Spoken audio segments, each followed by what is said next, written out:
Alors bonjour à tous, bienvenue ce soir à la Villa M. Villa M, donc c'est un lieu de partage, un lieu ouvert sur la santé. Donc on est heureux de vous accueillir ici pour ce pitch. Le pitch, c'est un rendez-vous maintenant que l'on retrouve très régulièrement à la Villa M. Les pitchs, c'est l'occasion en fait de faire un point sur les avancées scientifiques, sur les évolutions pratiques qui façonnent la médecine et la santé de demain. Les pitchs sont organisés par le groupe Pasteur Mutualité qui a imaginé ce lieu, la Villa M, et plus particulièrement par Marina qui a préparé ce pitch et le contenu du pitch. Nous avons ce soir un thème qui m'est très cher, qui est en fait le thème qui n'est pas forcément toujours conscientisé, mais qui est essentiel aujourd'hui dans notre société, c'est la place des femmes dans la recherche, tant que sur la partie recherche, les chercheurs, mais aussi comme sujet d'étude, les femmes en tant que telles. Donc on a une spécialiste qui prendra la parole tout à l'heure. Donc en fait, ce qu'il faut savoir aujourd'hui, c'est que la science et la santé des femmes, elle a été construite par des hommes, et souvent pour des hommes sur des, en général, je dirais pas des cobayes, mais quand même plutôt des hommes. Donc en fait, la santé, c'est comme ça qu'elle s'est construite, tout ce qu'on a, tout le monde médical. Donc on va essayer de répondre un peu aujourd'hui à quels sont les impacts, qu'est-ce que ça provoque. Alors il y a quand même de l'espoir, hein, puisque dans les années 60, on avait moins de 10% de femmes chez les médecins. Aujourd'hui, on a plus de 50% des médecins qui sont des femmes. Et quand on a des médecins de moins de 40 ans, là, on arrive à 65%. Donc, peut-être qu'on va faire enfin bouger les lignes et peut-être faire un peu évoluer la tendance. Alors, pour discuter ce soir avec nous et surtout pour nous expliquer tout ça, avec les enjeux bien au-delà juste de la santé que ça peut entraîner, nous accueillons le docteur Aude Bernheim, qui est microbiologiste à l'Institut Pasteur qui sont nos voisins. Vous êtes spécialiste de l'immunité bactérienne et des systèmes, alors CRISPR. Voilà, CRISPR. Vous dirigez un laboratoire sur la diversité moléculaire des microbes. Vous êtes engagé pour une science plus inclusive. Donc je dis bravo parce que ça va nous faire du bien. Vous êtes également membre du conseil scientifique présidentiel de la présidence de la République et vous êtes également membre de l'Académie européenne de microbiologie. Donc voilà, donc ça fait beaucoup de choses. Donc vous avez un regard très global et très précis. Vous travaillez avec Flora Vincent, qui n'est pas là aujourd'hui, mais qui travaille avec vous. Vous menez les travaux ensemble.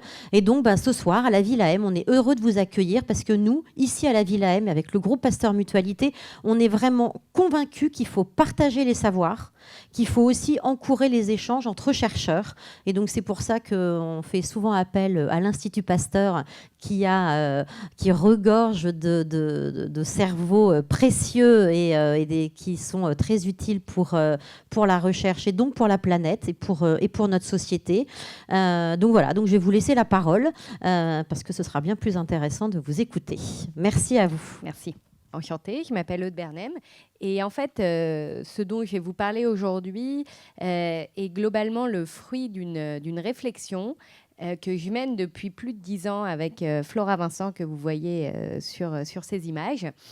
Flora, comme moi, nos domaines de prédilection en sciences sont pour moi la microbiologie fondamentale et pour Flora, au final, la microbiologie aussi, mais des eucaryotes, donc du plancton océanique, donc des thèmes qui paraissent très éloignés du titre de mon intervention. Mais depuis nos études, on s'intéresse énormément à la question de l'intersection en fait entre on va dire le féminisme et les sciences. Et du coup, on a notamment fondé une association en 2013 qui s'appelle WAC Science et qui travaillait autour de ces questions. Et depuis, qui nous a amené à poser, on va dire, un regard assez critique ou en tout cas à essayer de faire des synthèses de la littérature et de les partager avec le plus grand nombre autour de l'intersection de ces deux sujets que sont le féminisme et les sciences.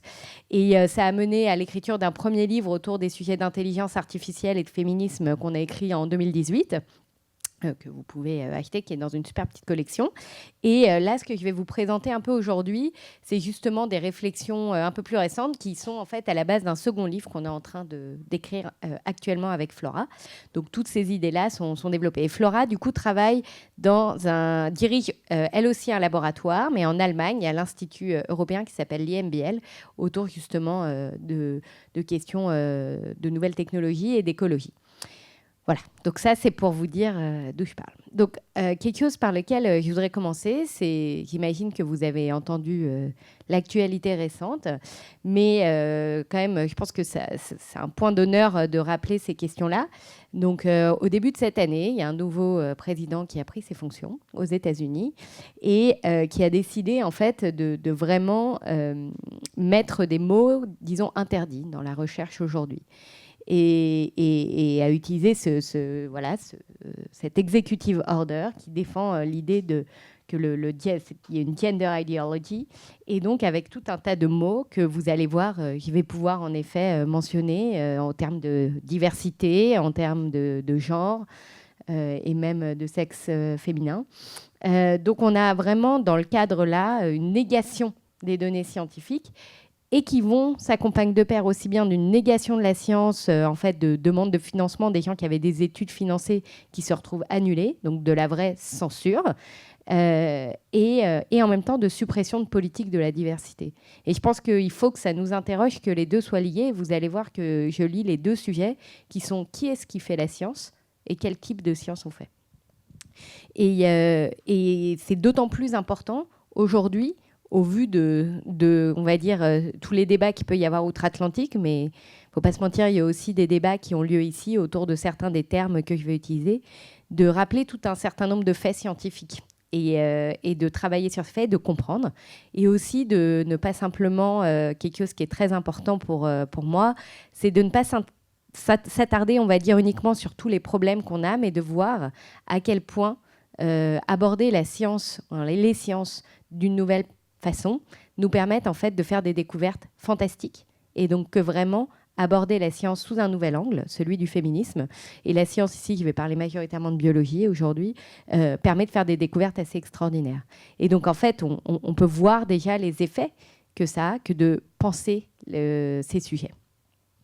Donc, j'ai mis quelques images pour penser les questions, questionner les liens entre science et féminisme. Et voici quelques-unes des questions qui vont un peu traverser mon intervention. Comment, et alors vous n'êtes peut-être pas au courant, mais je vais vous en parler, comment les sciences et leurs résultats en fait, sont imprégnés de biais sexistes. Quel progrès scientifique en fait, doit-on au féminisme? Par quel mécanisme la science peut-elle devenir biaisée? Et comment peut-on faire pour s'assurer que la science et les technologies développées soient inclusives, c'est-à-dire servent toute la population? Donc, pour commencer, je voudrais vraiment essayer d'adopter un peu un regard sur ce qui s'est passé depuis un certain nombre de siècles autour des savoirs scientifiques. Et c'est des savoirs scientifiques qui ont beaucoup été développés, et majoritairement, comme on va le voir, par des hommes, mais aussi pour des hommes.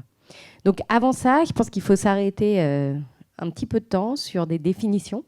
Donc savoir ce que c'est que la définition du sexe et du genre. Donc c'est des termes qui sont définis scientifiquement. Il ne faut pas croire que voilà, il y a des définitions dans la littérature scientifique qui sont adoptées par toutes et tous et qui reflètent différentes choses. Le sexe, c'est l'ensemble des caractéristiques biologiques. Et donc, typiquement, quand on est des humains, c'est des chromosomes, des organes reproducteurs, des hormones, mais aussi tout un tas de choses. Récemment, je discutais avec une chercheuse exceptionnelle au Crick Institute qui est à Londres et qui travaille sur en fait, le fait que nos intestins auraient un sexe. En fait. Donc, des choses qui n'ont pas du tout été travaillées jusqu'à maintenant. D'autre part, il faut savoir que dans la nature, on dit souvent le sexe naturel. Enfin, parmi les humains, il y a des personnes intersexes, d'accord, pas extrêmement nombreux, mais quand même, c'est en gros un peu moins d'1% de la population. Mais aussi, peut-être ce que vous n'êtes pas au courant, c'est que dans la nature, au-delà des humains, et les humains ne sont toute petite partie des organismes vivants sur Terre, il y a plein de formes de sexe. Je vais vous en parler un peu plus par la suite. Donc, par exemple, au-delà des humains, comment on définit le sexe? Là aussi, par pourquoi pas des organes reproducteurs. Mais entre autres, notamment, de temps en temps, il est difficile de savoir si le sexe est masculin et féminin. Et donc, souvent, on va donner ces choses-là juste simplement par disant le sexe féminin, c'est celui où les gamètes, pour les humains, c'est par exemple les ovocytes, sont plus gros quand on est des gamètes féminins que masculins, ou chez les humains, c'est le cas. Donc, c'est vraiment juste d'avoir en tête que il n'y a pas de définition, on va dire, ad vitam aeternam, et qui vaudrait pour tous les organismes vivants. Le genre, c'est une construction sociale et culturelle des rôles, comportements et identités associés au féminin et au masculin. Et c'est du coup une construction sociale avec tout un tas de comportements. Donc, on voit que c'est vraiment des choses différentes. Il faut savoir que ces deux échelles, sexe et genre, les deux participent à la façon dont on peut construire des savoirs scientifiques. Je vais majoritairement parler de sexe aujourd'hui, mais de temps en temps, je vais aussi vous parler de genre. Juste pour illustrer un tout petit peu ce qui pourrait ne pas forcément venir à l'esprit quand on parle de genre, par exemple. Quand on fait des tests pour la tuberculose, il y a des travaux qui ont été faits que dans un certain nombre de pays, les tests de la tuberculose, ça va être récupérer un peu de crachat pour voir si on a des bactéries dans les poumons. Et en fait, c'est des tests, on s'est rendu compte qu'ils marchaient moins bien en partie sur les femmes, d'une certaine manière, parce que les hommes, quand on leur demandait de faire un gros crachat, ça les dérangeait moins que quand tu étais une femme. En fait, voilà. Et donc là, on voit que c'est un comportement qui est lié à du genre, qui va directement avoir un impact sur un test diagnostique. Il y a plein d'autres exemples que je vais pouvoir vous donner. Donc, pour revenir sur le côté, je vais beaucoup, dans la présentation d'aujourd'hui, me limiter à ce qu'on appelle la binarité, c'est-à-dire vous parler de sexe mâle et femelle. Et ces sexes mâles et femelles, on parle de binarité. Ça ne veut pas dire que les autres questions de la non-binarité ne sont pas intéressantes. Pour moi, c'est absolument essentiel, mais ça veut dire qu'on va commencer par là pour ensuite s'intéresser à toute forme de diversité. Et beaucoup de choses qu'on peut questionner et que je vais amener dans ma présentation peuvent ensuite être étendues à ces questions de la binarité. Donc, j'aime bien donner un exemple, par exemple, sur la question de sexe et genre, qu'en fait, il y a des travaux qui avaient été faits, par exemple, par des grands naturalistes, d'accord, quand ils décrivaient l'histoire naturelle au XVIIe siècle, qui disaient que typiquement, les cervidés pouvaient avoir des comportements extrêmement masculins, et donc vraiment de prendre des stéréotypes de genre et les mettre sur des choses, les animaux qui n'avaient au final rien demandé. J'ai pris un autre exemple pour vous parler de non-binarité et de sexe un peu originaux dans le vivant. C'est par exemple celui du blob qui a 13 types sexuels. Donc on voit que là, on est sur des choses très différentes. Ou l'exemple du poisson clown, où c'est la hiérarchie sociale qui va déterminer le sexe. Il faut aussi savoir qu'il y a des espèces qui vont changer de sexe en fonction de la température. D'accord ? Donc en fait, quand on entend des termes comme « ah oui, c'est la nature », quelle nature ? En tout cas, il faut penser à ces questions-là. Et beaucoup de, on va dire, je pense, c'est besoin d'extrapoler ou d'imaginer, c'est en fait essentiel à notre travail en biologie. Et je ne veux pas du tout dire que ça n'a pas d'intérêt de travailler sur des sexes binaires, comme vous allez le voir, je pense que c'est le cas, ou même que de travailler sur un seul sexe de façon majoritaire, qui serait par exemple le sexe masculin. Parce qu'en fait, en biologie, on avait besoin de commencer quelque part. C'est une science extrêmement nouvelle. Et il y a même des choses en biologie. Donc là, vous avez une photo de Jacques Monod. Donc Jacques Monod, c'est un très grand mycobiologiste qui travaillait à l'Institut Pasteur, qui a eu un prix Nobel, et qui a eu cette fameuse phrase qui dit « Ce qui est vrai pour E. coli, c'est une bactérie, E. coli, d'accord, est vrai pour l'éléphant. » Alors, ça peut vous paraître surprenant, mais pourquoi il a dit ça ? C'est parce que c'était au moment où il y avait toutes les découvertes qui se faisaient sur les mécanismes cellulaires sous-jacents dans nos cellules. Et en fait, on partage, pareil avec les bactéries, le fait d'avoir de l'ADN comme les cellules humaines. Donc, il y a des processus qui sont en effet communs à tous les organismes. Mais ce n'est pas parce que certains processus sont communs qui sont tous extrapolables. Si je vous disais qu'on pouvait extrapoler tout ce qui provient d'une bactérie aux humains, vous me feriez sûrement pas trop confiance et vous aurez raison. Il se trouve qu'en fait, ce besoin d'extrapoler, il est essentiel parce qu'on ne peut pas travailler tous les paramètres de la complexité biologique en même temps. Et c'est pour ça qu'on va travailler sur des organismes. Donc, peut-être que vous êtes au courant, par exemple, que les scientifiques, les biologistes travaillent sur des souris, mais vous connaissez peut-être moins le fait que beaucoup de scientifiques travaillent ici sur ça. Alors, quelqu'un sait ce que c'est ? Drosophile, exactement. Donc, c'est la mouche du vinaigre, qui est aussi un organisme très travaillé. Et alors, celui juste au-dessus, est-ce que quelqu'un sait ce que c'est ? Ouais, quel type? Il y en a un qui est vachement étudié en biologie. C'est élégance, ouais. Donc voilà. Et donc ça, en fait, c'est vraiment des organismes modèles. Et en fait, c'est nécessaire. Mais il se trouve qu'aujourd'hui, on a de la chance parce qu'on commence vraiment bien à comprendre pas mal de choses en biologie. Ce qui permet qu'aujourd'hui, on peut continuer à évidemment approfondir notre compréhension des organismes modèles, mais aussi les dépasser, c'est-à-dire commencer à aller au-delà et à comprendre toute la diversité qu'il peut y avoir dans le vivant. Et donc, pour moi, en fait, l'intérêt majeur de poser la question déjà de sexe, c'est d'ouvrir la possibilité de travailler sur la diversité dans le monde biologique, aussi bien en fonction, par exemple, des humains, de l'âge, de l'origine. En fait, tous les protocoles qu'on va commencer à développer pour prendre en compte ces paramètres pourraient être appliqués à d'autres, on va dire, paramètres de diversité. Parce que voilà, la biologie souffre de stéréotypes. Si je vous dis, imaginez-vous quelqu'un qui a une crise cardiaque, j'imagine que vous pensez à ça. Parce que ça, c'est les symptômes qu'on a tous vus dans les films de quelqu'un qui a une crise cardiaque. Il se trouve que les symptômes d'une crise cardiaque chez les femmes vont être extrêmement différents. Pareil, si je vous parle... Alors, je ne sais pas comment on vous a enseigné la reproduction à l'école, mais moi, globalement, l'histoire qu'on m'a racontée, c'est qu'il y a un ovocyte tranquille qui attend. Et puis là, il y a plein de spermatozoïdes, ils se font la compète de malades et c'est le meilleur et le plus fort qui réussit à gagner l'ovocyte et à le féconder. Je ne sais pas si j'exagère à peine la façon dont c'est raconté, mais si vous entendez tous les stéréotypes là de genre qu'il y a dans la compréhension de ce que c'est. C'est pareil, on disait que est le sexe par défaut. Et en fait, ça a des conséquences très fortes, ces stéréotypes, sur le type de questions qu'on va pouvoir poser.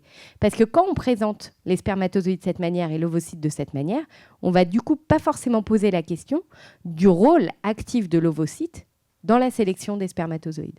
Or, c'est des choses qui ont commencé à être très travaillées et qui ont potentiellement été travaillées beaucoup plus tard qu'attendu, simplement parce qu'on a une représentation de ces phénomènes qui va être très genrée. Un autre exemple dont vous êtes peut-être un peu moins au courant, c'est l'idée que dans beaucoup de laboratoires de recherche, si vous êtes étudiant et que vous débarquez, on va vous dire « Ah oui, tu vas travailler sur ces souris, etc. » Et les souris, la plupart du temps, elles vont être mâles. Et puis, si vous posez la question, pourquoi il y a des souris mâles, je ne peux pas rajouter des femelles, ça me paraîtrait quand même assez logique. Et la question qu'on va dire, c'est trop compliqué, si tu veux rajouter des femelles, va falloir faire 10 fois plus d'expérience, et en plus, leurs cycles sont tellement variables qu'on ne peut pas tirer vraiment des conclusions. Et ça, il faut savoir que c'est une idée qui est prédominante en recherche, de façon extrêmement forte, et qui est fausse. Il se trouve qu'il y a une variabilité due au cycle austral, mais en fait, dans l'immense majorité des cas, mais vraiment une immense majorité, il y a aussi de la variabilité entre souris mâles. Il y a aussi de la variabilité qui n'est pas due aux hormones de sexe. Et donc, en fait, beaucoup de choses ne sont pas étudiées, ce qui fait qu'on arrive, selon moi, à des choses qui sont presque de l'aberration. Par exemple, il y a des maladies qui ne touchent que les femmes, d'accord ? Des maladies génétiques, par exemple, qui vont être uniquement étudiées dans des souris qui sont mâles. Et simplement pour ce genre de questions. Donc, on se rend compte qu'en fait, ces stéréotypes peuvent avoir des grosses conséquences sur le type de savoir qu'on va développer. Et donc, nos connaissances biologiques sont limitées à une norme mâle. Ici, je vous montre en fait un graphique, je ne vais pas rentrer dans les détails, mais c'est une étude. Vous allez voir, je passe beaucoup de mon temps à citer énormément des papiers scientifiques. Là, c'est aussi pour ramener à chaque fois le fait qu'il y a des références et les études scientifiques peuvent être consultées. Donc, c'est une étude qui a été faite il y a quelques années et qui a fait une revue de la littérature et qui s'est intéressée à chaque fois à savoir, dans différentes disciplines scientifiques, si le sexe était rapporté. Dans ce cas-là, est-ce que le sexe qui était étudié était plutôt mâle et femelle ? Et dans l'immense majorité des disciplines, la norme, c'est le sexe mâle. Et donc, typiquement, il y a 5 fois plus d'études sur des rongeurs mâles que sur des rongeurs femelles. Donc, on imagine bien que la quantité de savoir qui existe sur l'un versus l'autre n'est pas la même.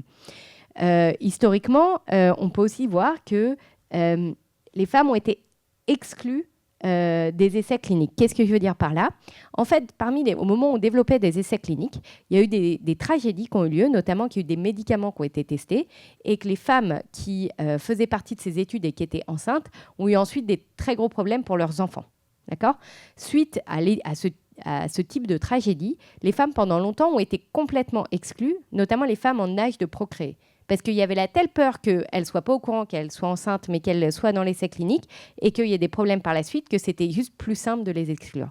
Le problème, c'est que quand on exclut les femmes, en fait, il y a aussi des différences biologiques qui existent entre les hommes et les femmes. Et donc, par exemple, il y a des effets secondaires qui n'étaient juste pas découverts au moment de ces essais cliniques et qu'on découvrait par la suite, parce qu'au final, le médicament était approuvé, mais en fait, on ne l'avait pas testé sur une partie de la population. Et donc, il y a eu des travaux, typiquement ensuite des lois, qui ont forcé à l'inclusion des femmes dans les essais cliniques pour s'assurer que ce soit pris en compte. Mais il faut savoir qu'encore aujourd'hui, c'est quelque chose qu'on se traîne un peu. Et typiquement, il y a même des pathologies qui sont surreprésentées chez les femmes, par exemple les maladies auto-immunes. Et dans certaines des études cliniques, les femmes vont encore être sous-représentées, parce que c'est un peu du coup devenu une tradition. Et tout ça, ce qui fait qu'on inclut moins les femmes, que la majorité de nos connaissances biologiques sont une norme mâle, fait qu'on peut prendre un retard énorme sur le type de conséquences qu'on génère. J'aime bien mentionner cette étude-là, qui pour moi est vraiment extrêmement parlante.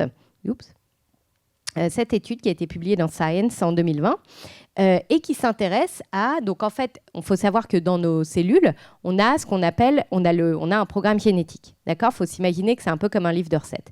Et ensuite, on va choisir quelle recette on fait. Et la recette, ça va donner soit des cellules du cœur, soit des cellules de la peau, soit des cellules, donc des tissus différents. C'est ce qu'on appelle l'expression des gènes. Et il se trouve que personne n'avait regardé systématiquement avant 2020 l'impact du sexe sur l'expression du gène dans les tissus. C'est la première très grosse étude qui mettait tout ça en avant. Si on va même plus loin, quand on pensait, quand à chaque fois on disait ah, c'est bon, le génome humain a été séquencé, et qu'on avait un génome dit de référence, là aussi, c'était quoi le génome de référence ? C'était en immense majorité un génome d'un homme. Donc à chaque fois qu'on faisait toute comparaison, on va comparer à ça. Et j'irai même plus loin sur cet aspect-là. On a mis beaucoup de temps à avoir des génomes de personnes d'origine différente. C'était une immense majorité, et ça l'est encore aujourd'hui, des personnes qui sont typiquement caucasiens et qui vivaient aux États-Unis, donc dans des milieux occidentaux. Donc on a un très gros retard en termes de diversité génétique sur ce qu'on peut avoir. Il faut savoir que ça paraît très anecdotique, mais en fait, quand toutes les études vont s'intéresser à chaque fois aux mêmes personnes, on va creuser, mais en fait, on a du mal à savoir si ce qu'on trouve, c'est spécifique à ces individus ou si c'est généralisable et extrapolable. Et donc, je veux juste mentionner que ça a des conséquences sur le traitement des maladies. Mais ce que je veux vraiment insister, c'est que ça a évidemment des conséquences sur le traitement des maladies des femmes, mais en fait des hommes aussi. Parce qu'un exemple que j'aime bien citer, c'est les infections urinaires. Alors, je pense que dans la salle, si je demande aux femmes, une grosse majorité des femmes a déjà eu une infection urinaire. Elles sont beaucoup plus courantes chez les femmes. C'est les cystites. Beaucoup de femmes expérimentent ce que c'est que d'avoir une cystite. Sauf que dans la plupart des cas, pour les femmes, c'est vraiment pas très grave. C'est gênant, mais ça se traite. Chez les hommes, c'est beaucoup plus grave. Donc en fait, chez les hommes, ça va être plus rare, mais ça va être beaucoup plus sérieux et les hommes peuvent notamment beaucoup plus facilement en mourir. Donc en fait, là, on voit qu'on a une dichotomie en fonction du sexe et que dans les deux cas, c'est intéressant de comprendre pourquoi il y a cette dichotomie. Il y a aussi des maladies qui traditionnellement touchent plus les femmes et ont du coup été beaucoup moins étudiées. C'est le cas de l'ostéoporose. Mais quand elles touchent les hommes qui sont victimes de ces maladies-là, en fait, sont eux aussi beaucoup moins bien traités. Donc on voit que ce n'est pas simplement une question, alors ce serait déjà largement assez suffisant pour s'intéresser à ce sujet de dire que ça touche les femmes, mais en fait, ça touche toute la société. De façon générale, ça pose la question de pour qui on trouve des traitements. Et l'autre sujet que j'aime bien mentionner, c'est celui des traitements des douleurs chroniques.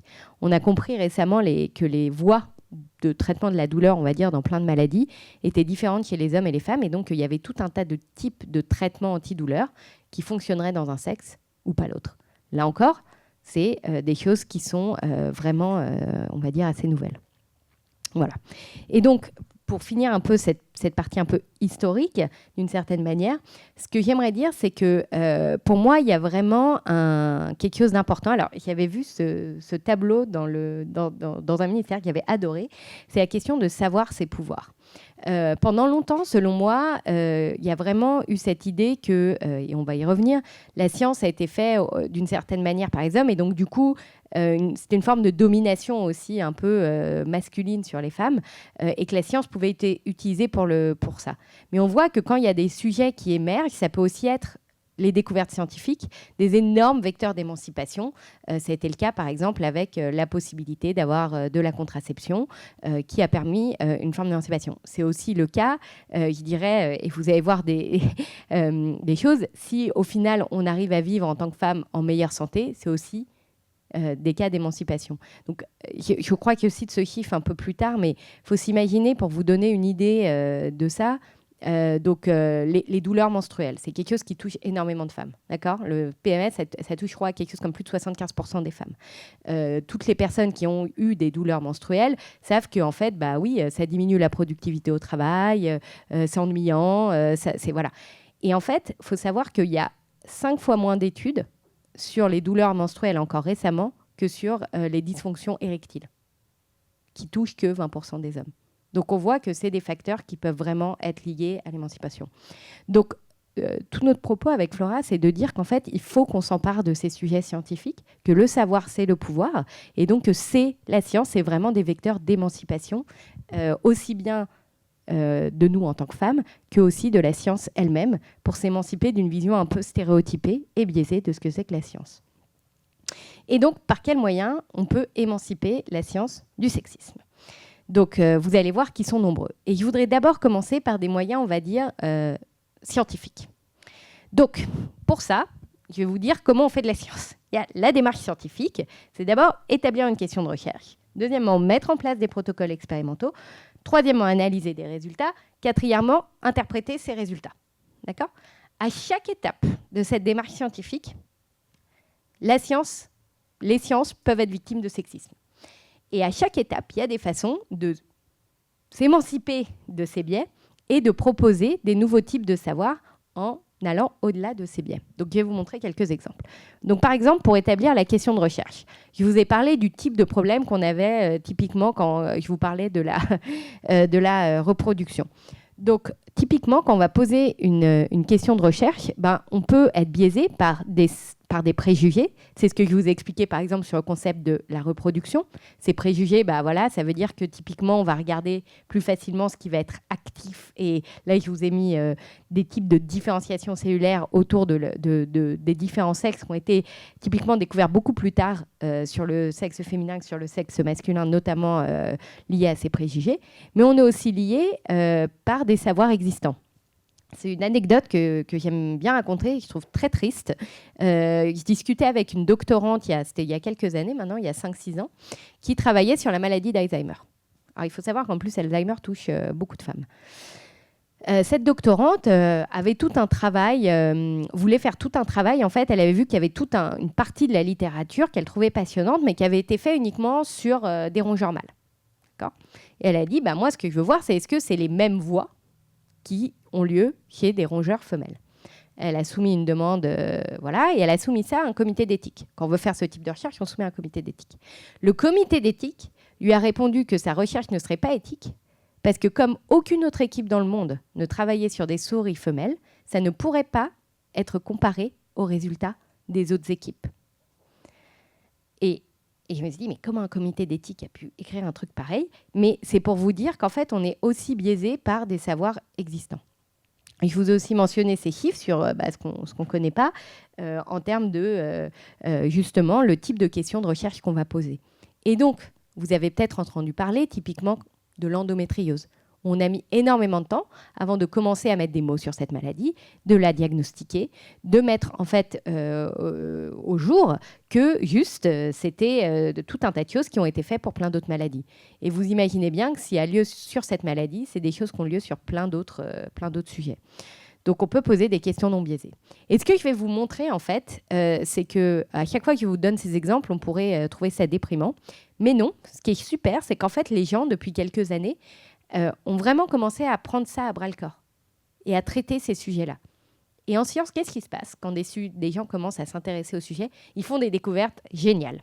Et donc, je vais vous partager à chaque fois quelques découvertes scientifiques qui sont, pour moi, liées au fait qu'il y ait des gens qui aient dépassé ces sujets-là. Alors, ça, c'est un de mes papiers préférés qui est sorti l'année dernière, le premier, donc sur le GDF 15. c'est des gens qui ont réussi à comprendre le mécanisme moléculaire des nausées matinales quand on est enceinte. C'est quand même dingue qu'on ait mis autant de temps. Vous imaginez l'argent perdu chaque année parce que les femmes, pendant le premier trimestre, ont vraiment la nausée. Et en fait, c'est un mécanisme moléculaire absolument fantastique. La question de recherche qui a été posée, ils ont designé le protocole et ils se sont rendus compte qu'en fait, c'était lié à une hormone qui était présente avant la grossesse à un certain niveau et qu'en fonction de ce taux d'hormone, en fait, les femmes allaient connaître notamment des problèmes très sévères de nausée. Et si on sait ça, c'est quoi l'étape d'après ? C'est potentiellement de régler ce niveau d'hormones avant pour s'assurer ou essayer au moins de voir si ça peut être moins le cas. Et je vous ai déjà parlé de l'autre étude. Mais donc, vous voyez qu'en fait, il y a des nouvelles questions et des nouvelles réponses. Une autre étude qui peut être marrante, je crois que je ne la mentionne pas après, c'est des gens qui ont commencé, on entend souvent que, évidemment, quand on est une femme et qu'on est enceinte, on va avoir un impact de l'environnement, de notre santé à nous-mêmes sur notre enfant. Faut savoir que, je vous dis ça, mais en fait, c'est quand même des sujets qui sont très peu étudiés. Et donc, on a tous entendu que, typiquement, quand on va être enceinte, faut pas boire de café, faut pas boire d'alcool, faut faire ça. Et même avant de procréer, pour nos ovocytes, faudrait se contenir. Mais est-ce qu'on pose jamais la question sur les hommes ? D'accord ? Et en fait, il y a des gens qui ont fait le travail uniquement sur des rongeurs, de poser la question de est-ce que le microbiote intestinal d'un rongeur allait impacter, d'accord, sa progéniture ? Et la réponse est oui. Donc, c'est pour vous dire, et donc ça aussi, c'est super important parce que peut-être que c'est pareil, des choses qu'on peut travailler ou au moins dont on peut avoir conscience. Donc là, vous voyez que c'est pareil, ça va dans les deux sens, ça dépend de la question de recherche. Alors, ensuite, deuxième étape, j'ai une question de recherche. Et maintenant, je vais y répondre. Et donc je vais encore vous donner des choses. Donc, qu'est-ce qui peut mal se passer à cette étape ? On peut oublier de vérifier l'impact du sexe. C'est-à-dire, je ne sais même pas quelles sont mes lignées cellulaires. On peut avoir une représentation inégale. D'accord ?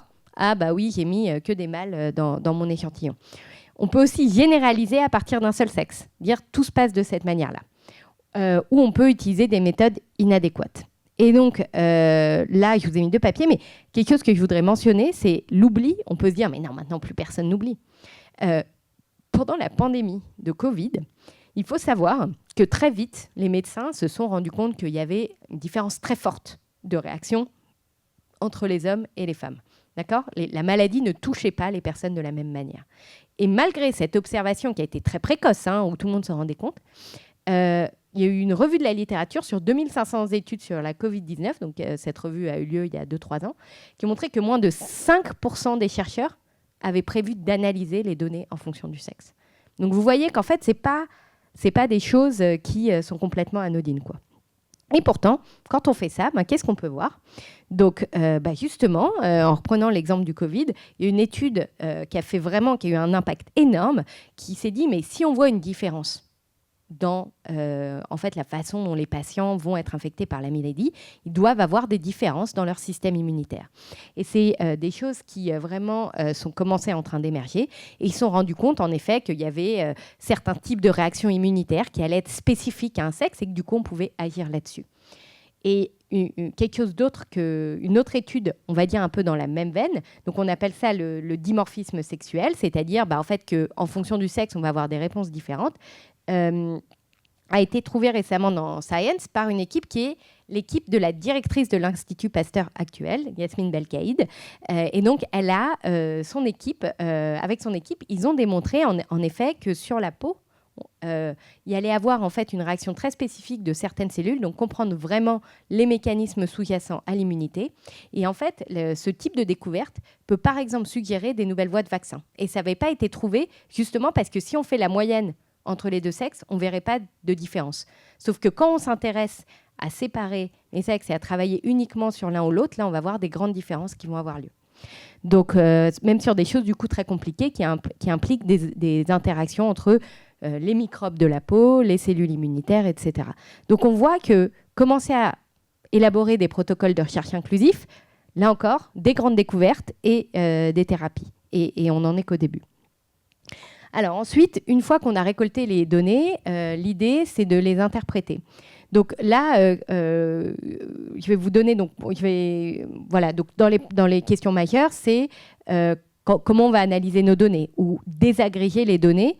Donc là, c'est des choses sur des tortues, ou oublier de mentionner le sexe ou considérer un seul sexe comme la norme. Je vais vous donner un exemple d'une autre scientifique que j'ai côtoyée qui travaillait sur des types de données sur le développement du cœur. D'accord ? Et pareil, ils se sont rendus compte qu'en fait, dans une étude, ils ne voyaient pas de différence, mais c'était simplement parce qu'ils n'avaient pas checké justement en fonction du sexe. Quand on commençait à différencier ça, ça nous disait des choses différentes en fonction de développement de certaines malformations cardiaques. D'autres exemples, ouais, ça c'est assez marrant. C'est une étude qui a été encore une fois publiée dans Science, où c'est des gens qui sont intéressés à prédire l'évolution de la résistance aux antibiotiques. Donc là, on est sur des choses encore très différentes. Mais ils se sont rendus compte qu'un des plus gros paramètres qu'ils devaient inclure, c'était vraiment justement comment traiter le sexe. Là, pareil, je vous ai parlé de réponse à la morphine ou des voies de la douleur, où les gens ont revu vraiment dans le milieu scientifique toutes les stratégies récentes, tous les papiers, justement en fonction de qui avait fait quoi sur quoi, pour se rendre compte qu'en fait, il y avait des voies de la douleur différentes. Donc voilà. Et donc, ce qu'il faut savoir, c'est que tout ce que je viens de vous dire, ce n'est pas du tout une fatalité. Aujourd'hui, il y a eu du coup des super protocoles qui ont été mis en œuvre et publiés dans les revues les plus prestigieuses de comment on fait ça. En fait, c'est comme, vous savez, quand on apprend à être scientifique, on doit apprendre à faire plein de trucs. Quand on design une expérience, quand on va interpréter les résultats. Moi, j'explique souvent que le sexe en biologie, ce serait comme un physicien qui ferait son expérience à 3 degrés, un physicien ou une physicienne qui ferait son expérience à 3 degrés ou 25 degrés et qui oublierait de le mentionner. En fait, c'est de la science qui est juste fausse, quoi. Parce qu'en fait, si on ne sait pas la science et qu'on a fait à l'un ou l'autre, on ne saurait pas. Il y a des moments où faire l'expérience à 3 degrés et 20 degrés, ça ne va rien changer. D'accord ? C'est pareil pour le sexe. Il y a des moments où ça ne va rien changer. Mais il y a des moments où ça va être foncièrement différent. Et donc, il faut absolument qu'on forme les étudiants et les étudiantes à intégrer ça, qu'on se forme tous, nous, en tant que scientifiques, et que ça vienne faire partie de la façon dont on réfléchit à toutes ces questions. Et là, je vais vous donner un exemple. Moi, je reste très humble par rapport à ces questions, dans le sens où il faut se rendre compte qu'on est tous victimes de ces stéréotypes. Récemment, je travaille avec un de mes collègues à l'Institut Curie, et mes travaux sont de la microbiologie très fondamentale. Donc, j'ai toujours dit que toutes ces questions que je suis capable de vous expliquer aujourd'hui, en fait, dans ma recherche au quotidien, moi, je travaille sur une bactérie, c'est pas... voilà. Il se trouve qu'en fait, nos travaux sur les bactéries nous ont amenés à faire des prédictions sur des nouveaux gènes de l'immunité humaine. D'accord ? Donc, on a prédit, on a trouvé un papier, on était super contents, on a trouvé des nouvelles protéines impliquées dans l'immunité humaine, donc c'est super. En conférence, quelqu'un m'a posé, ça faisait 2 ans qu'on travaillait là-dessus, quelqu'un m'a posé la question, mais cette protéine, vous savez si elle est présente, elle est plus exprimée chez les hommes ou les femmes ? Je n'avais jamais regardé. D'accord ? Et je ne savais même pas les lignées cellulaires sur lesquelles on travaillait, si c'était sexe féminin ou masculin, malgré toute ma formation sur ces sujets-là. Donc c'est pour vous dire que, voilà, même si on a beau être ouvert, c'est des choses où on n'a pas forcément le réflexe. Donc ça, c'est comment on fait pour, dans la science elle-même, l'améliorer et l'émanciper. Mais ce qui, pour moi, est absolument clé, c'est que tout ce changement de façon dont on va faire de la science, toute cette prise en compte, elle ne passe pas simplement par un développement de nouvelles méthodologies scientifiques, ce que je viens de vous montrer. Ça va aussi passer par un changement des organisations et des personnes qui font de la science. Et on en revient à ma première slide sur la science outre-Atlantique. Ce n'est pas du tout anodin que les deux aillent ensemble. Pourquoi ? Je vais vous montrer 4 personnes qui sont 4 personnes qui, aujourd'hui en France, sont vraiment des spécialistes de ces sujets. Donc, je vous ai parlé des travaux d'Yasmine Belkaïd. Camille Berthelot, qui travaille aussi à l'Institut Pasteur, travaille sur l'évolution de l'utérus et entre autres sur l'endométriose. Pareil pour Marina Xvakov, qui travaille à l'INSERM. Et Molly Ingersoll travaille sur les infections urinaires et notamment les différences immunitaires de sexe dans la réponse aux infections urinaires. Et donc, ces 4 exemples qui peuvent paraître anecdotiques. Mais en fait, non. En fait, il y a des papiers scientifiques qui ont fait le job et qui sont allés regarder que quand les équipes de sciences sont mixtes, en fait, ces sujets-là vont plus être pris en compte, vont être travaillés, vont être interrogés. En fait, ça ne veut pas dire que dans leurs équipes, à ces 4 scientifiques, il y a que des femmes, pas du tout. Mais ça veut dire que quand on a une diversité de personnes dans les équipes, on va beaucoup plus penser la question de diversité. Donc, c'est le papier en haut. Et pareil, ça a été aussi montré en termes d'application, qui est quelque chose que je n'ai pas encore mentionné, que je vais vous mentionner. Mais en fait, tout ça, ça a des conséquences très concrètes sur le type d'applications, de technologies qui sont développées. Et donc, sur, par exemple, les patents, donc les brevets, ça a vraiment été montré que les brevets inventés par des femmes touchent beaucoup plus à des questions qui vont avoir attrait à la santé des femmes, mais beaucoup, beaucoup, beaucoup moins de femmes que d'hommes participent à l'invention de brevets. Donc, on voit qu'en fait, il y a un lien direct entre la science qui est faite et qui l'a fait. Et là, en soi, pas de problème si les équipes sont mixtes. D'accord ? Mais comme vous le savez sûrement, ce n'est pas le cas. Donc, c'est une slide, je ne vais pas rentrer dans les détails parce que je pense que c'est des sujets que vous savez, vous connaissez. La recherche, mais la science, et j'ai envie de dire, même la biologie, qui est considérée comme la science où il y a plein de femmes, est dirigée par les hommes. Et je pense que ce point est très important parce que les 4 personnes que je vous ai montrées, c'est aussi 4 femmes qui sont des dirigeantes de laboratoire et qui vont avoir le choix de, choisir sur quel sujet de recherche elles travaillent, ce qui n'est pas forcément le cas, mais aussi pouvoir postuler, bouger les agences de financement, avoir du pouvoir, en quelques mots. Et donc, ce qu'on voit, c'est que même aujourd'hui, ce papier-là, donc c'est un peu la métaphore du tuyau percé, on appelle ça, mais donc, ou de la courbe en ciseaux. Donc ça, je vous donne les chiffres de la biologie, parce que là encore, il y a vraiment cette idée qu'en biologie, c'est vrai, parce qu'au début, on commence à 50% de femmes. Ça fait des années qu'on a 50% de doctorantes en biologie. Mais il se trouve que ce qui se passe, c'est toujours la même chose, c'est qu'on retrouve moins de 30% de femmes ensuite à des stades de full professeur, c'est-à-dire de personnes qui dirigent des recherches, c'est-à-dire mon type de position. Et donc, voilà, on a en Europe 40% des doctorats qui sont obtenus par des femmes, mais seulement 15% de chercheuses seniors. Ça, c'est pas qu'en biologie, c'est tout le monde. Et on voit que quand on regarde même sur les prix, on va avoir 6% des prix Nobel qui ont été attribués à des femmes. Il y a des différences entre disciplines. On dit souvent ces chiffres-là, et je pense qu'on oublie souvent de mentionner que ça, c'est dans la recherche publique. C'est encore pire dans le privé. Ce qui est, je pense, particulièrement déprimant. On pourrait se dire, ah là là, les structures publiques, elles mettent du temps à changer, c'est des organisations où il y a de l'inertie. En fait, c'est assez le contraire. C'est-à-dire que le pire milieu, c'est les startups, pour ça. Il faut savoir qu'il n'y a que 10% des startups trade qui ont été fondées par des femmes. Et il y a eu un travail qui a été fait par BGCSA, c'est que 7% des levées de fonds sont réalisées. Et quand je dis qu'il y a des femmes, ce n'est pas avec des équipes que de femmes. Hein. C'est à des équipes où il y a des femmes. Donc vous voyez, le nombre d'équipes où il n'y a que des femmes, c'est encore plus élevé. Et donc ce qui est encore plus déprimant, c'est qu'elles sont moins à fonder ça, mais elles lèvent beaucoup moins d'argent. Ce qui va ensemble, c'est qu'en fait, beaucoup d'investisseurs ne font pas confiance. Vraiment. Et à la fin, un investisseur dans une start-up, c'est quelqu'un qui va croire que cette personne fait ça. Et là, vous pouvez bien imaginer le poids des stéréotypes. D'accord ? Et donc, on voit qu'en fait, c'est 7% des brevets qui listent des femmes comme inventrices majeures. C'est des chiffres, selon moi, qui sont absolument catastrophiques. Et les gens vont aussi souvent dire ça parce que même parmi les chercheuses seniors, qui vont être notamment des chercheuses qui inventent des brevets, en fait, souvent, elles vont être très, très sollicitées sur aussi plein d'autres sujets ou avoir des divers types de phénomènes que je vais décrire qui sont à l'œuvre, et donc elles vont moins participer. Donc on voit que malheureusement, s'il y a un lien entre la science qui est faite et nos organisations, malheureusement, c'est pas des chiffres qui sont à vie. Et donc, si on commence par le tuyau percé, la première question, c'est pourquoi les filles ne choisissent pas les sciences. Alors là, je vais aller assez vite parce que j'imagine que c'est des choses dont vous avez déjà entendu parler. J'aime beaucoup montrer ça parce que il y a un exercice qu'on fait souvent quand on va dans les classes de lycée. C'est si je dis aux collégiens ou aux lycéens qui voient, à faire les yeux, imaginez, alors ça marche souvent. En anglais, on dit « picture a scientist ». Donc, on ne sait pas si c'est un homme ou une femme. Et l'immense majorité du temps, les gens vont dessiner un homme en blouse blanche et en fait avoir toute une idée de ce que c'est scientifique. Et moi, j'ai d'ailleurs cette conviction intime que beaucoup de gens imaginent que c'est Didier Raoult. Genre, c'est vraiment l'image du scientifique fou et que c'est pour ça qu'il a aussi eu un tel... voilà, c'est que quand on dit « ah oui, les scientifiques », les gens vont imaginer un peu ça et avoir cette représentation mentale.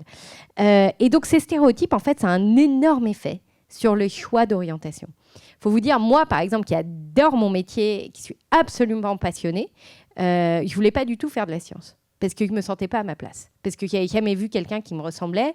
Et voilà, et je l'ai même vécu, parce que quand j'allais dans les écoles en thèse, et que je venais par exemple avec des chaussures comme ça, parce que j'aime bien m'habiller avec des chaussures à talons dorés, j'avais énormément de lycéennes qui me disent oh, je ne savais pas du tout qu'on pouvait être scientifique et aimer les chaussures à talons. Donc, il faut se dire, ça paraît anecdotique, mais en fait, ça ne l'est pas. En fait, on a des gens qu'on va voir et avec qui on veut ressembler. Et du coup, si on voit personne qui nous ressemble, on ne peut pas s'imaginer qu'on va faire ça. Donc, c'est l'importance des rôles modèles. C'est le problème du syndrome de l'imposteur. Et de se dire, du coup, que on n'a pas notre place dans ces milieux-là. Et encore moins, on va dire, à diriger ce type de milieu. Et donc, c'est aussi des stéréotypes qui vont être amplifiés par ce qu'on appelle l'effet Mathilda. Donc, l'effet Mathilda, c'est le biais qui consiste à ne pas reconnaître les réalisations des femmes scientifiques. Donc, ça, le truc le plus classique, c'est est-ce que vous connaissez une femme scientifique à part Marie Curie ?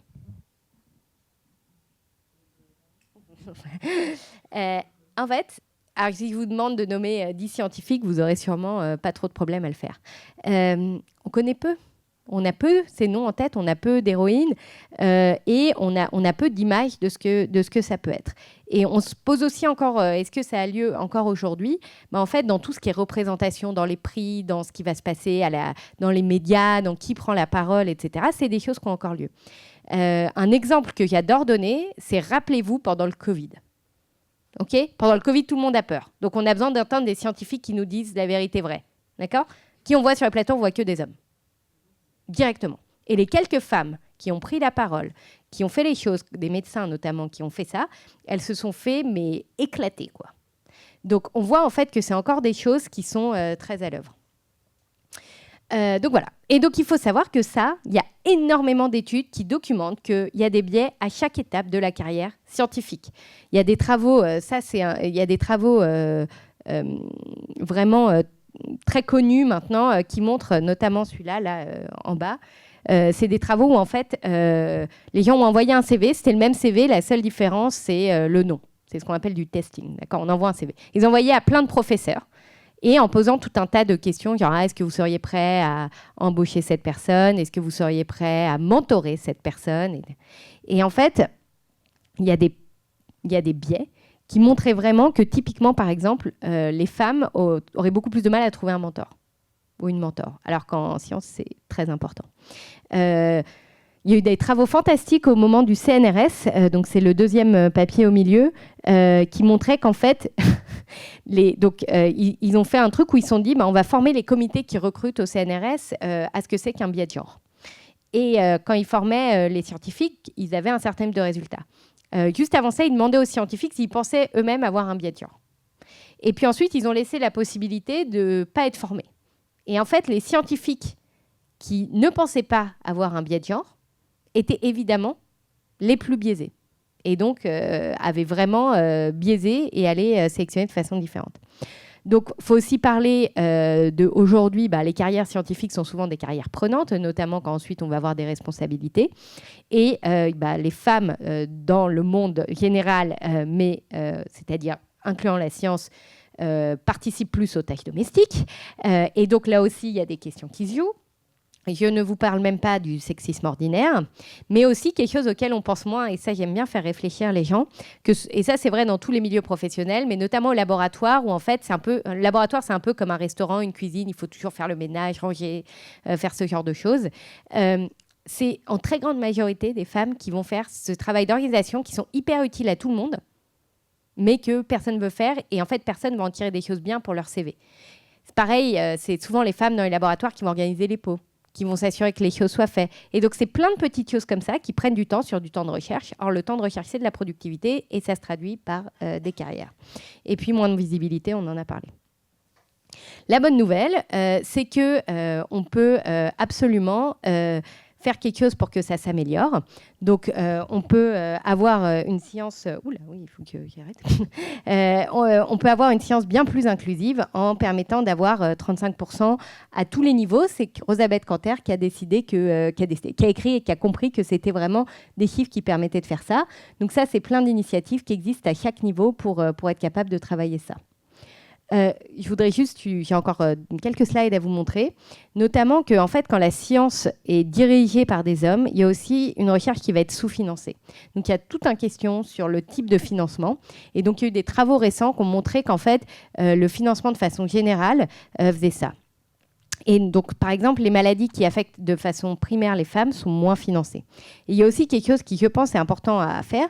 De temps en temps, il y a des choses très bien. On se dit, ah bah, c'est super, ça, le PEPR, c'est un programme qui vise, on va dire, stratégique pour la France. Donc, on voit santé des femmes, santé des couples, c'est super dans l'idée.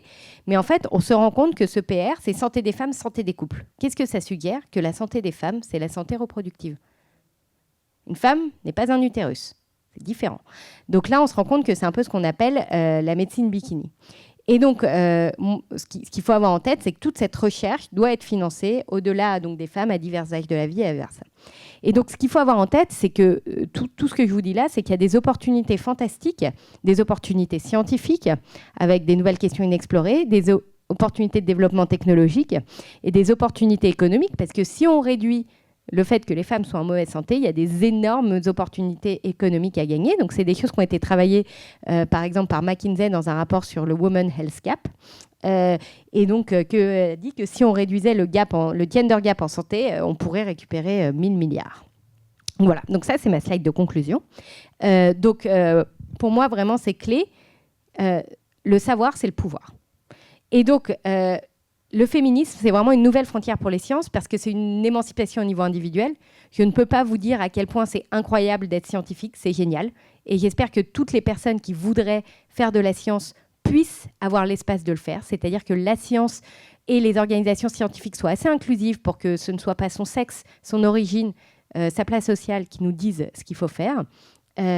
Et c'est aussi une émancipation collective, car pour moi, une science dont les savoirs sont biaisés, c'est une science fausse.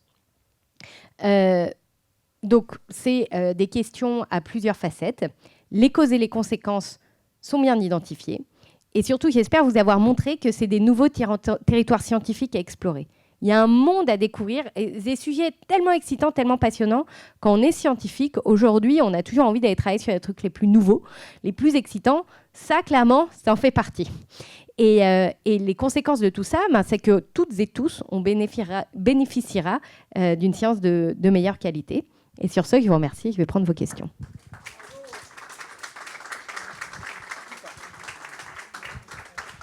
Bonsoir. Tout d'abord, merci, c'était très intéressant. Et peut-être que vous l'avez dit, mais que je n'ai pas très bien entendu, mais est-ce que vous pourrez détailler la formation que vous avez eue? Ma formation à moi? Oui. Alors, c'est un peu... je ne l'ai pas dit, non. Donc, moi, je suis initialement ingénieure agronome. Donc, voilà. C'est ma formation parce que je ne savais pas ce que je voulais faire du tout. Et je me suis dit, j'ai envie d'être utile, donc je voulais régler les problèmes de faim dans le monde à la base. Donc, c'était un autre sujet. Et donc, je me suis passionnée d'économie au début, économie agricole, politique publique. Puis après, la biologie me manquait un peu, donc je suis revenue vers la biologie. Puis j'ai fait de la biologie, et après la biologie fondamentale, c'était génial. Donc je suis un peu restée là-dedans. J'ai refait des politiques publiques, un peu de droit des femmes, et puis je suis revenue à la biologie fondamentale. Donc un parcours un peu en zigzag, mais du coup toujours avec cette idée au final que quand j'ai découvert la science fondamentale, justement, que aussi, en fait, de découvrir tous les phénomènes dont je vous ai parlé, ça m'a vachement aidé à comprendre certaines des façons dont je ne me sentais pas légitime et à me dire, mais en fait, si, j'ai le droit d'être là, c'est bon. De faire de la science et que je pouvais, en parallèle, travailler, par exemple, dans des associations, les développer, porter ces messages, donc travailler et sur les aspects scientifiques et en même temps sur les aspects sciences-société. Alors, votre expérience, elle est très intéressante parce qu'en agronomie, il y a beaucoup plus de filles que de garçons, très souvent. Mon école d'ingénieur agronome était un environnement extraordinairement mixte. C'est un des environnements dans lesquels j'ai évolué qui était le moins stéréotypé en termes de genre. Mais il y a même plus de filles souvent. Oui, mais il y a plus de filles, mais il y a aussi des garçons. Ce n'est pas des environnements purement stéréotypés. C'est aussi à mettre les femmes et les filles qui étaient habituées à plein de choses dans des situations qui ne sont pas du tout genrées scientifiquement. Parce qu'en tant qu'ingénieur agronome, par exemple, on allait faire nos stages en agriculture. qui sont des situations où les gens ne s'imaginent pas forcément, et je veux dire, on faisait des tâches physiques, quoi que ce soit, et personne ne trouvait que c'était un problème, quoi. En fait, il n'y avait pas de question, quoi. Et je trouve que ça, justement, vivre dans des environnements mixtes, est beaucoup moins stéréotypé que beaucoup d'autres types d'environnements. C'était des choses qui, pour moi, étaient très importantes, en fait, je pense. Ouais. Une simple question, je crois que vous êtes en train d'écrire un livre. Alors, quand est-ce qu'on pourra je crois que la publication sera prévue en janvier. Pas d'autres questions? Vous vouliez ajouter un petit mot? Non, merci d'avoir pris le temps avec cette belle soirée de venir écouter ces sujets. Voilà, donc, merci à vous. En tout cas, merci à vous. C'était passionnant. On serait bien resté plus longtemps, pour être honnête. Et puis, moi, j'ai noté que voilà, la science était un facteur et un vecteur d'émancipation.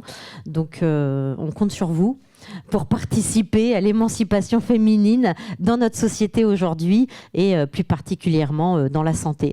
Merci beaucoup à vous et j'annonce le prochain pitch qui se tiendra donc ici à la Villa M le 30 septembre et le pitch sera dédié à la soumission chimique. Encore un sujet plutôt féminin. Voilà. Donc, vous êtes bien sûr les bienvenus. Les sujets sortiront sur Internet et vous recevrez des invitations. Et voilà, vous êtes les bienvenus le 30 septembre à la Villa M. Et en attendant, je vous invite, si vous le souhaitez, à aller prendre un verre à la sortie de la salle. Voilà. Merci à vous. Merci beaucoup.